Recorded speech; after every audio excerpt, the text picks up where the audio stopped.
to choose the providers best suited to their needs.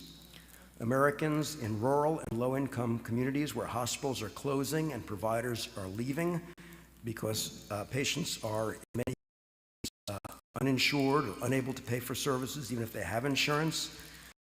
In those communities may have a hard time getting care in our rural communities. What we call churn across insurance plans does not incentivize prevention, and that means people changing plans, going from one plan to another. So why should a plan view of my well-being if they realize that I may be in somebody else's plan before long? Importantly, 5% of their total revenue on administration, on billers and coders. The Duke Health System has 957 beds and employs more than 1,500 billing clerks. Part of the administrative efficiency that I've mentioned. Next slide, please. So what is Improved for All? Improved Medicare for All is a system whereby publicly funded, publicly accounted plan which has pricing power. Medicare currently, the overhead costs of Medicare are a fraction of what they are for private insurance companies. The system will have progressive financing, and lower income families will pay less relative to their incomes instead of more. And there will be public accountability and public investment in the well-being of our community. For-profit insurance companies are ultimately responsible for their shareholders. The largest health insurers aggregated $41 billion in profits in 2022. Next slide, please. What Improved Medicare for All is not. It's not socialized medicine. Private hospitals and doctors would remain private. They would not be government employees. And consumers could choose where and from whom they would. This is not simply expanding Medicare in its current form. There would be minimal or no out-of-pocket costs. Dental, vision, hearing, long-term care services and supports would be covered, including more support for people needing in-home care. My particular focus these days is taking care of homebound adults in the home. And very few people that I meet would like to go into a facility, into an institutional setting. They want to stay home. But it's very difficult to do that without support, and current insurance plans don't provide the support that's needed. And we would eliminate private for-profit Medicare Advantage. I'll have another comment about Medicare Advantage in a moment. Next slide, please. So how will we pay for this? Currently, we pay for our health care with taxes, insurance premiums, and out-of-pocket expenses, but private health care spending is very regressive. Poor and middle-class Americans pay a much larger share of their income for health care. On average, the poorest fifth of households are paying more than a third of their income for health care. Since 1999, health insurance premiums have risen 147%. Employer profits have risen 148%, yet wages have risen just 7%. So the increased costs of health care have come on the backs of employees. Under a single-payer plan, private health care spending would be replaced with progressive taxes, and most households would actually save money. Most estimates conclude that in the decade after enactment, national health spending under Medicare for All would be similar to what we're currently spending, plus or minus 15%. But again, low and middle income households are expected to actually save. Medicare for All 2023-2024 has been introduced in both of Congress. It to cover all U.S. residents to death, to eliminate out-of-pocket costs, to expand coverage to hearing, vision, home health care, long-term care. There'll be cost control measures, including negotiating on drugs and medical devices. There'll be substantial investment in medical areas. They will end patents if pharmaceutical co-sponsors have signed on to this bill, but I call your attention to the fact that North Carolina's to the U.S. Congress have signed on. District 12 improved Medicare for everyone. These plans have rapidly. There's frequent denials of care, and fraudulent administrative expenses, leading to them costs. What's the take-home message? I think that we all need to educate our communities and our elected representatives on this topic. And I highly recommend this Medicare. Also,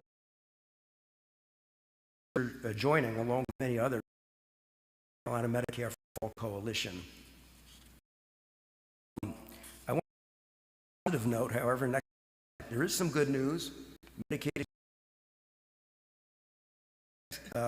in North this year, it took a 1.6 billion, most Canadians insurance, and it will be important word assistance in applying an area qualify if their income is at 30% or less of the federal poverty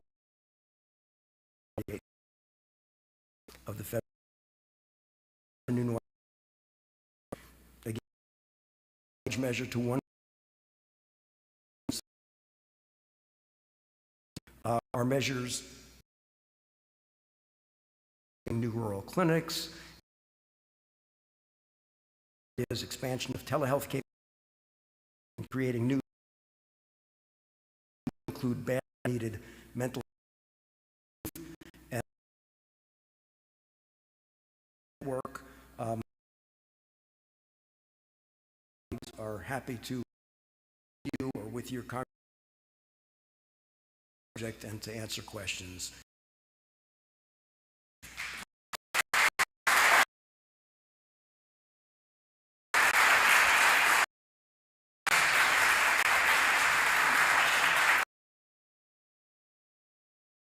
Thank you for that presentation and effect.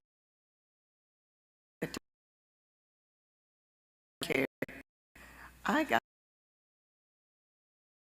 not stupid to the community, to them about things and say, you know what? Someone had been there for me. So thank you, Dr. Isaac, for bringing us that presentation.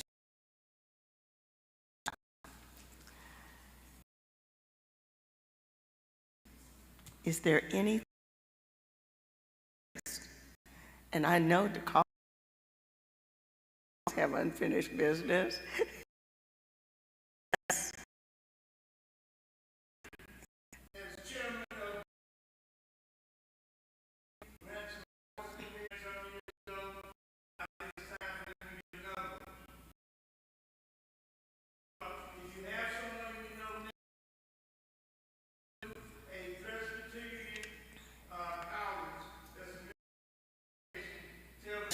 I hope you wrote that down, because it is important to take grant proposals back to your grant opportunities back to your churches, because they may want to apply, and that's very important. Unless there's something else we have not addressed, all business of this gathering has been addressed.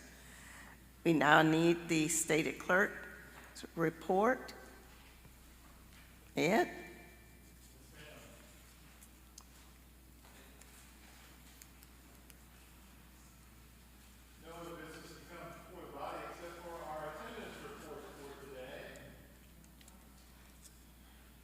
There we go. 59 ministers, 71 ruling elder commissioners, 2 commissioned ruling elders, 1 lay member of the coordinating body, 3 inquirer or candidates, 1 corresponding member, 2 staff members, and 28 visitors.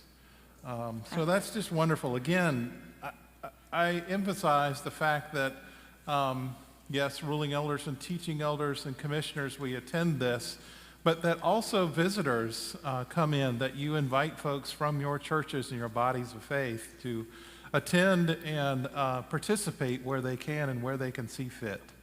I look forward to hearing from your churches and how you spread the word from the Presbytery and the messages that we heard this morning and the music, but also the messages that we heard this afternoon. Madam Moderator, that concludes my report. Thank you very much. And I want to say thanks to the churches of Goldsboro, their pastors, and their congregations. I want to also thank Malcolm, who is an AV guy, and people who know me from Davie Street know I'm an AV person, so thank you. And Toby for all his help getting it set up, and for yesterday for touring and all of that. You could never have just a more gracious host. Churches always seem to know who to ask to organize and take charge. We've been blessed to have two great meetings, one in New Bern, one here in the East, and the warmth cannot be more appreciated. Thank you so much. Thanks for all of you who presented today. Thanks again to the commissioners. Again, if there are committees that pique your interest, please let someone know and get involved. And we want to thank you for being on time today.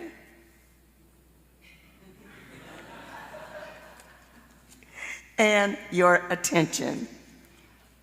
Is there any further business to come before the conference? There is no further business to come. The conference is adjourned, but hold on. We have to pray. Dear Lord, bless all of us in this meeting today. You have called us to serve others. Help us to serve your people with the love of Christ. Despite the many challenges we face, give us your grace that we may be able to handle even the most difficult.